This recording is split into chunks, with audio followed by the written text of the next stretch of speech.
আমরা কিন্তু vegetable gardening অনেকেই করতে চাই, তবে যদি আপনি অ্যাডভান্স ধনিয়া পাতা করতে চান বা আপনি লাউ করতে চান তাহলে কিন্তু এটা একটা উত্তম সময় চলছে। এই সময় কিন্তু লাউ এবং ধনিয়ার বীজ আপনাকে ফেলে দিতে হবে। তবে সেটা কিন্তু অবশ্যই আপনাকে ফেলতে হবে যেখানে আপনারা ফেলবেন তার সেই জায়গাটি যেন শেডের ব্যবস্থা থাকে, কারণ শেড যদি না থাকে তাহলে কিন্তু বৃষ্টির জলে কিন্তু এই সমস্ত বীজগুলি নষ্ট হয়ে যেতে পারে, বা বৃষ্টির জলে যদি সেখানে অতিরিক্ত জল হয় বা অতিরিক্ত বৃষ্টি হয় সেগুলি ধুয়ে কিন্তু অন্য জায়গায় চলে যেতে পারে। আমরা গত বছর আমরা বলেছিলাম আমরা বিভিন্ন ধরনের ক্যারেটের মধ্যে সবজি করি, তো এই বছর আমরা ক্যারেটে যে সবজিটি করব সেটা হচ্ছে ধনিয়া পাতা আর লাউ।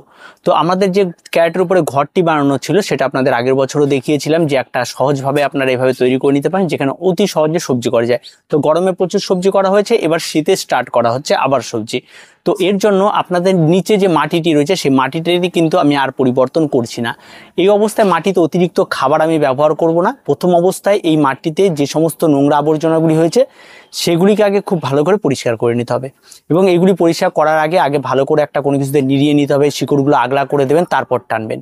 এবার সমস্ত জায়গাটি যখন আগলা করা হয়ে যাবে তারপর এই মাটিগুলি বা জঙ্গলগুলি বা আগাছাগুলি সেগুলি ঝেড়ে ঝেড়ে পরিষ্কার করে দেবেন। আমি শুধুমাত্র একটা গাছ বাদ রাখলাম, কারণ এটা হচ্ছে শশার গাছ, কারণ শশার একটা বীজ ফেলা হয়েছিল সেখান থেকে চারা হয়েছে, সেটাকে আমি রেখে দিয়েছি। এবার এই জায়গার সেটাকে বাদ দিয়ে বাকি সমস্ত মাটিগুলিকে সুন্দরভাবে করা হলো। এবার এখানে আমি অ্যাড করছি ফার্টিলাইজার। আমি এই উপরের লেয়ারটাতে যেহেতু ধনে পাতা ফেলবো তার জন্য আমি এখানটায় প্রায় 2-3 মুঠোর মতো একটু বেশি করে আমি গোবর সার দিয়ে নিলাম উপরের লেয়ারটাতে। আর তার সঙ্গে আমি যে খাবারটি বানিয়ে রাখি ফার্টিলাইজার, যেটা আমি সমস্ত গাছে ব্যবহার করি, সেই খাবারটি আমি নিয়ে নিলাম। এর মধ্যে হাড়গুঁড়ো আছে, শিংকুচি আছে, নিম খোল আছে, ঠিক আছে, ভার্মি কম্পোস্ট আছে, সমস্ত খাবার আছে। সেই খাবারটিও আমি কিছুটা পরিমাণ এখানটায় অ্যাড করে দিলাম। অ্যাড করে দিয়ে মাটিটিকে সুন্দরভাবে মাখিয়ে নিয়ে এবং মাটিটিকে একদম লেভেলিং করবেন, সুন্দরভাবে সমান করে নেবেন। সমান করে নেওয়া নিয়ে কিন্তু কখনো এটাকে চাপ দিয়ে মাটিটিকে বসিয়ে দেবেন না, মাটিটিকে আলগা করেই রাখবেন। এবার আপনাদের আসবে বীজ। এবার এই ধনিয়া পাতার বীজ কিন্তু এখানে যে পরিমাণটা দেখতে পাচ্ছেন এখানে সম্পূর্ণটা 10 টাকার বীজ রয়েছে। অনেক, এই 10 টাকার বীজ মানে প্রচুর গাছ হবে আপনার ছাদ বাগানে। তো এই 10 টাকার বীজ ফেলা হবে। তো অনেকগুলো কন্টেনার রয়েছে, কিছু কন্টেনার ধনিয়া পাতা, কিছুতে গাজর ফেলবো, কিছুতে বিট ফেলবো, ঠিক আছে, এরকম সব কিছু। তো গাজর বিট যখন ফেলবো তখন অবশ্যই আপনাদের ভিডিওটা করবো, কারণ সেখানে অনেকটা গুরুত্বপূর্ণ বিষয় রয়েছে। কারণ সেখানে চারা তৈরি করে সেটাকে আলাদা আলাদা পরে বসালে বেশি ভালো হয়। আর এক জায়গায় যদি বেশ কিছু গাজর ফেলে দেওয়া যায় পরে দেখা যায় সেই গাজরটি কিন্তু খুব একটা ভালো মোটা হয় না। তো তার জন্য প্রথম অবস্থায় আমাদের সেই মাটিটিকে আগলা করে নিই। এবার এই বীজটি একটা পরিমাণ মতো যাতে হালকা হয়, খুব একটা ঘন করার দরকার নাই, যে অল্প গাছ হবে এখানটায় সেটা করবেন। আর তার সঙ্গে আমরা এখানটায় লাগাবো কি লাউ। লাউ অত্যন্ত ভালো একটা সবজি, আর এই ক্যারেটের মধ্যে লাউগুলো হবে, কারণ লাউ লতানো গাছ নিচে থাকবে না, উপরে থাকবে। আর নিচে যে ফাঁকা জায়গাগুলি থাকবে সেখানে যদি কিছু না লাগিয়ে দিই তাহলে কিন্তু জঙ্গল হবে, তার জন্য সেই জায়গাটায় ধনিয়া পাতা। তো ডবলভাবে চাষ, একটা নিচে একরকম চাষ আর উপরে একরকম চাষ হবে। তো উপরে লাউ হবে যেন, লাউয়ের আমি 4-5টা বীজ ছিটিয়ে ছিটিয়ে রেখে দিলাম, কারণ এতগুলো চারা লাগবে না, একটা চারা একটা ক্যারেটের জন্য যথেষ্ট। তার জন্য আমি চারাটি যখন হবে তখন আমি তুলে নিয়ে অন্যান্য ক্যারেটের মধ্যে লাগিয়ে দিব।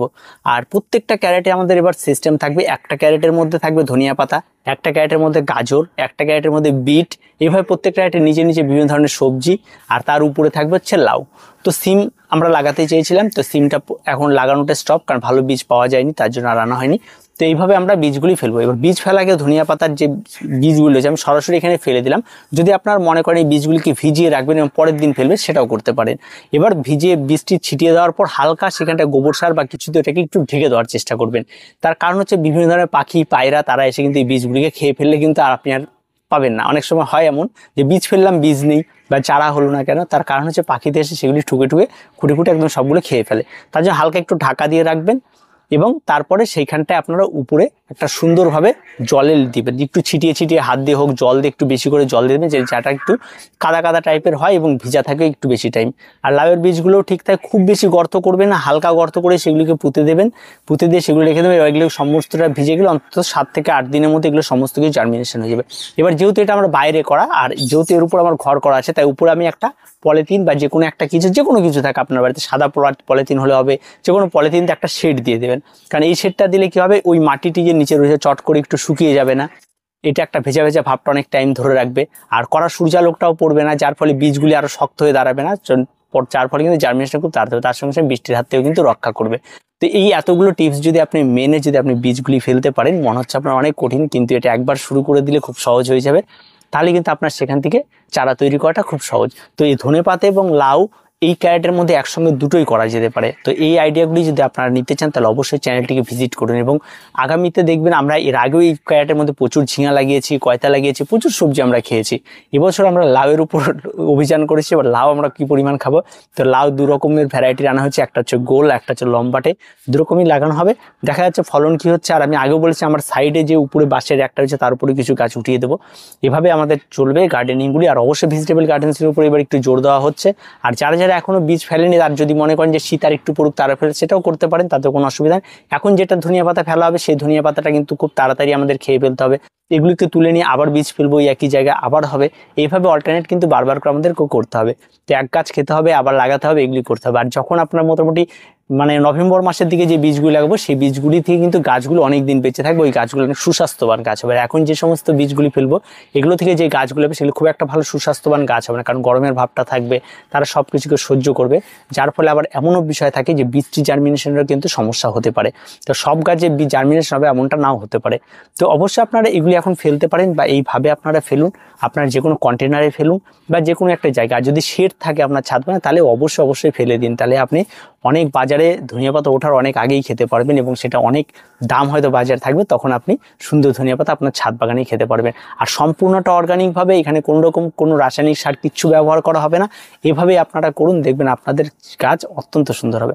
তার কিছু বলেন, এই ছোট্ট টিপসটি দেওয়ার ছিল। প্রত্যেকে ভালো থাকবেন, প্রত্যেকে সুস্থ থাকবেন। তাড়াতাড়ি ধনিয়া পাতা এইভাবে আপনারা লাগিয়ে ফেলুন। আর প্রত্যেকটা ফলের ক্যারেটকে এইভাবে আপনারা ইউজ করুন, তার দুটো করে সবজি একটা ক্যারেটের মধ্যে করতে পারবেন। আর পরবর্তীতে এর কি পরিচর্যা রয়েছে এবং এই লাউয়ের বীজগুলি হয়ে গেলে তা আমরা কী করছি সমস্ত আপডেট আপনারা পেয়ে যাবেন। আজকে এই পর্যন্তই, দেখা হয় পরবর্তী ভিডিওতে। প্রত্যেকে ভালো থাকবেন, প্রত্যেকে সুস্থ থাকবেন, আর চ্যানেলটিকে অবশ্যই সাবস্ক্রাইব করে রাখবেন।